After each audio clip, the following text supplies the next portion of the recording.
एस्क्युलस हिपोकास्ट्रेनम पर आज हम लोग बात करेंगे, जो इलेक्ट्रो होम्योपैथिक का चौथा औषधि है और इन्हीं औषधियों को लेकर के इलेक्ट्रो होम्योपैथी का निर्माण होता है। तो आप जब तक एंटी नहीं जानेंगे, मदर टिंचर बनाना नहीं जानेंगे, तब तक संभव नहीं है कि शुद्ध इलेक्ट्रो होम्योपैथिक औषधि का निर्माण हो सके। देखिए, मैं एक बात बताना चाहता हूँ, इलेक्ट्रो होम्योपैथी का मान्यता आज तक नहीं मिलने के पीछे बहुत सारे रीज़न हैं। इसमें एक रीज़न ये भी है कि इलेक्ट्रो होम्योपैथिक का डिग्री लेने के बाद में लोग इलेक्ट्रो होम्योपैथी का प्रैक्टिस नहीं करते हैं, जिसका परिणाम क्या है कि सभी लोग मुंडे मुंडे मति भीना बटे हुए हैं। और इसका परिणाम क्या है कि आप जब सही जानकारी प्राप्त नहीं कर पाएंगे इलेक्ट्रो होम्योपैथी का, तो सही तरीके से उसका प्रैक्टिस नहीं कर पाएंगे, और प्रैक्टिस नहीं कर पाएंगे तो स्वाभाविक बात है कि प्रचार प्रसार नहीं होगा। जितनी मजबूती से इलेक्ट्रो होम्योपैथी का विस्तार होना चाहिए उतना विस्तार नहीं हो पा रहा है। The world education medical science research जो इलेक्ट्रो होम्योपैथिक में, जो इस क्लास में मैं आपको बताने का प्रयास करता हूँ, फार्मेसी के तहत में जो अभी चौथा प्लांट आपको बता रहा हूँ, एस्क्युलस हिपोकास्ट्रेनम, ये औषधि जो आपको इस देश में, एशिया में जो पाया जाता है, मैं आपको एक चीज़ और बता देना चाहता हूँ कि ये मध्य एशिया द्वीप में पाया जाता है। एक चीज़ मैं और आपको बताना चाहता हूँ कि इसका परिवार जो है वनस्पति जगत में एस्पाइडेंसी है, और जो एस्पाइडेंसी वनस्पति जगत का जो ये परिवार है, इसी का हिंदी नाम जो है पू के नाम से इसको जाना जाता है।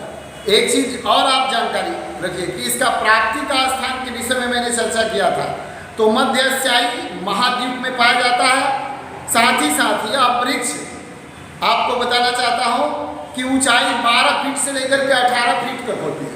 एक चीज़ और आप जानिए कि भारतवर्ष में यह वृक्ष दक्षिण एशिया में उगता है, दक्षिण क्षेत्रों में खास करके यह वृक्ष उगता है, और जहाँ पर ये पू के नाम से जाना जाता है।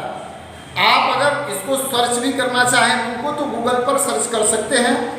साथ ही साथ इनके पके हुए बीजों का जो ब्रह्म पर्वत है उसको उतार लेना है। जो पके हुए बीज होते हैं उसके ऊपरी छाल को उतार करके और उससे औषधि बनाई जाती है। ये जो है आपको इस औषधि के परिचय के बारे में मैंने आपको बताया और समझाया। इसका प्रयोग, इसका लाभ, इसका जो है किस तरीके से इस्तेमाल किया जाए और इसका क्या लाभ होता है, इसके बारे में भी आपको जानना अति आवश्यक है। एस्क्युलस हिपोकास्ट्रेनम औषधि मुख्यतः सिराओं का दवा है।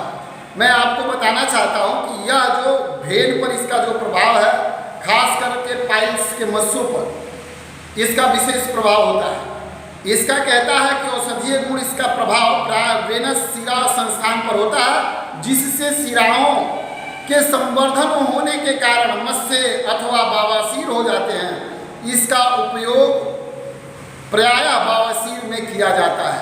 साथ ही साथ आपको मैं बताना चाहता हूँ कि ये धमनी जो संचालित होती रहती है, रक्त प्रवाह होते रहता है, मासा तो हो ही जाता है। खास करके जिनको ब्लीडिंग होती है, अत्याधिक ब्लीडिंग चल रही है, उस पर इसका विशेष प्रभाव होता है एस्क्युलस हिपोकास्ट्रेनम का। और ये इलेक्ट्रो होम्योपैथिक में इस्तेमाल की जाने वाली चौथे नंबर की औषधि प्लांट है।